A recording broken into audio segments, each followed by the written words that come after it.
Bonjour à tous, merci beaucoup d'être venus ce matin. On est ravis de vous accueillir en partenariat avec le Hub Institute. Donc nous, chez Pennylen, vous avez entendu parler de plein de besoins du CFO et je pense que chaque jour, on en attend un peu plus. Vous avez les enjeux de cash management, vous avez les enjeux de forecast, vous avez les enjeux de gestion des dépenses, avec de plus en plus d'autonomie, on donne de plus en plus d'autonomie aux équipes métiers pour prendre leurs décisions et tout. Le problème auquel nous, on vient s'attaquer, c'est le problème du core système financier. Parce que les équipes commerciales, les équipes marketing, elles ont leur CRM avec toutes leurs données financières à un seul et même endroit. Malheureusement, ce qu'on a observé nous quand on a échangé avec des équipes finance il y a 3 ans maintenant quand on s'est lancé, c'est que les équipes finance, elles n'avaient pas vraiment leur core system ou leur operating system financier. Il y avait d'un côté les gros ERP du marché, les SAP, NetSuite, etc. Mais quand on n'est pas équipé, câblé, quand on n'a pas le staffing qu'il faut pour aller prendre ces gros ERP, en fait, on est un peu pas bien servi. On a d'un côté ses ventes, de l'autre côté ses achats, de l'autre côté sa trésor et son extranet bancaire. Puis après, on a soit son expert comptable, soit son équipe compta en interne qui utilise Cegid ou Sage. On a sa paye qui est faite sûrement sur Silae ou sur Payfit ou ce genre de choses. Et donc nous, on s'est rendu compte que les équipes finance, les DAF, passaient énormément de temps à récupérer de la donnée, à centraliser cette donnée, à la fiabiliser, et passaient pas assez de temps, à leur goût en tout cas, pour faire parler cette donnée, l'expliquer, trouver les motifs de hausse, de baisse, etc. Et donc le constat de départ de Pennylen, c'est qu'on a d'un côté toutes les données finance, de l'autre toutes les données compta, que bien souvent la compta, c'est la source de vérité par excellence, parce que en compta, on doit avoir toutes les données par définition, mais que malheureusement, quand on regarde, la manière dont on regarde la donnée comptable ne parle pas forcément à un dirigeant ou à une dirigeante d'entreprise. Je prends par exemple en compta, soit on est lettré, soit on n'est pas lettré. Et du coup, d'un point de vue forecast, ça rend pas la vie simple si on doit attendre qu'une écriture soit lettrée pour dire qu'on va sortir le cash ou qu'on doit sortir le cash.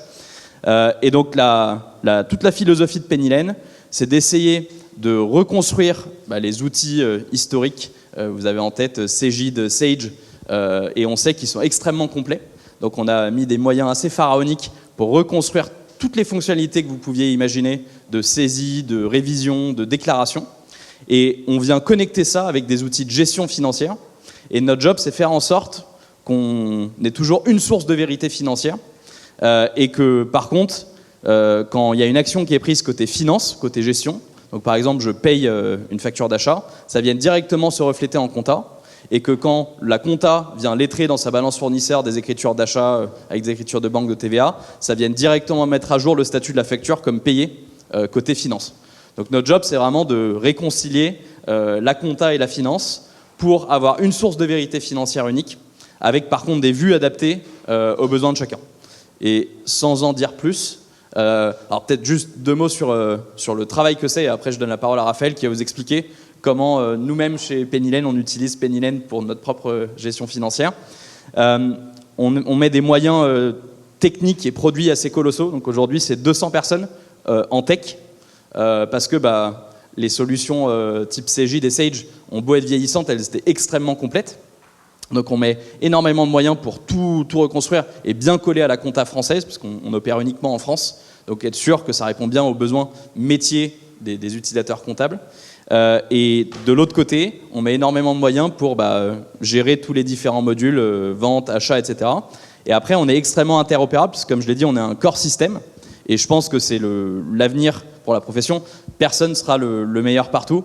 Et donc je pense que selon les besoins, c'est notre vision, selon les besoins, les DAF, les équipes finance, on pourra dire, là, Pennylen atteint ses limites sur cette brique-là. J'ai envie d'aller prendre le best in class, que ce soit, je sais pas moi, Agicap sur la trésor, que ce soit Spendesk sur l'expense management ou autre, et je peux venir brancher cette brique-là sur Pennylen, parce que moi, dans mon entreprise, j'ai un besoin particulier sur l'expense management, sur je sais pas, le cash, sur la gestion des abonnements. Raphaël va vous dire, par exemple, aujourd'hui, nous, on gère nos propres abonnements, notre facturation sur Pennylen. Par contre, le jour où on doit se lancer dans 4 autres pays, sûrement que Pennylen ne fait plus ce boulot-là et qu'il faut plutôt venir brancher un Chargebee auquel on est branché en API pour venir augmenter les capacités tout en gardant toujours le core système en dessous. Je vous en dis pas plus et je laisse Raphaël, c'est lui la star qui utilise la solution le plus. Bonjour à tous, donc enchanté Raphaël. Pour un peu plus de contexte, du coup PennyLane c'est une boîte de plus 300 salariés et on utilise du coup PennyLane et c'est vraiment le même outil qu'on font voir nos clients. Concrètement, il y a plusieurs sources de données qui gravitent autour de PennyLane et qui sont centralisées. La première c'est la partie achat. Donc on récupère toutes les factures soit par des connecteurs, donc on vient se connecter directement à Amazon, à des factures type téléphonie, type électricité. On peut aussi récupérer des factures automatiquement grâce à notre drive, grâce à l'application PennyLane. Et en fait tout ça, on a une vue achat qui recense vraiment toutes nos factures et qui va les classer selon le statut. Donc ça peut être un statut à classer, à payer, payer, rapprocher. Et tout est centralisé au même endroit. On peut aussi payer ses factures directement sur PennyLane. On peut les payer directement via le compte Pro PennyLane ou via le compte Conto. Nous, par exemple, on a Conto pour la gestion des payes et pour tout ce qui est dépenses opérationnelles, on a le compte Pro PennyLane. Le compte Pro PennyLane sert aussi pour les dépenses des salariés.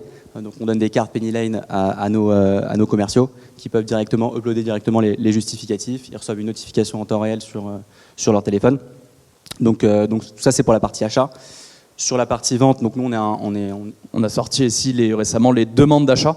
Donc jusque-là, on gérait que le cycle à partir du moment où on avait la facture. Maintenant, on gère tout le purchase to pay en amont.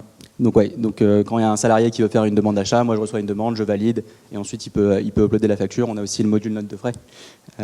Donc voilà, on gère très bien la partie achat. On gère très bien aussi la partie vente. Donc nous on est vendu sous un modèle SaaS. Donc PennyLane c'est un outil assez complet. On peut directement envoyer des devis aux clients. Nous, donc on fonctionne avec un prestataire de paiement qui s'appelle GoCardless et en gros quand le client va signer son devis d'abonnement, remplir son mandat, on va pouvoir le prélever et les écritures vont être lettrées. Donc ça c'est la partie vente. On est capable aussi de se connecter avec des connecteurs type celle-ci, type ChargeBee pour ceux qui ont des besoins métiers assez spécifiques. Si je ne me trompe pas, les sales font leur devis d'abonnement dans Salesforce, ça envoie automatiquement un mandat GoCardless au client qu'il valide et ça crée tout seul tout l'abonnement. L'abonnement ensuite avec sa facture, ça prélève et ça rapproche. Et ça lettre. Exactement.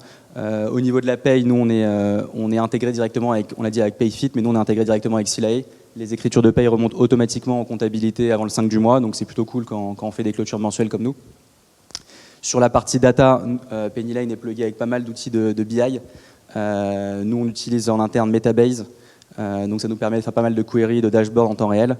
On gère aussi l'analytique. On a 3 axes analytiques chez PennyLane, on peut tout taguer. Et ça nous permet ensuite de faire des reporting assez sympas pour nos investisseurs. Et enfin, la partie banque, le plus important, on se connecte à toutes les banques. Donc on a parlé du compte Pro PennyLane, de Conto. On a aussi BNP en interne, caisse d'épargne, mais on se connecte vraiment avec toutes les banques et on peut avoir une vue centralisée de toute notre trésorerie. Et la partie compta, on fait tout in-house, on n'a pas d'expert comptable.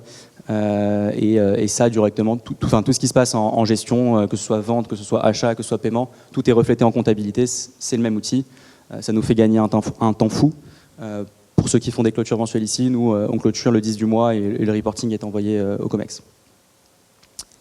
Voilà pour le retour d'expérience.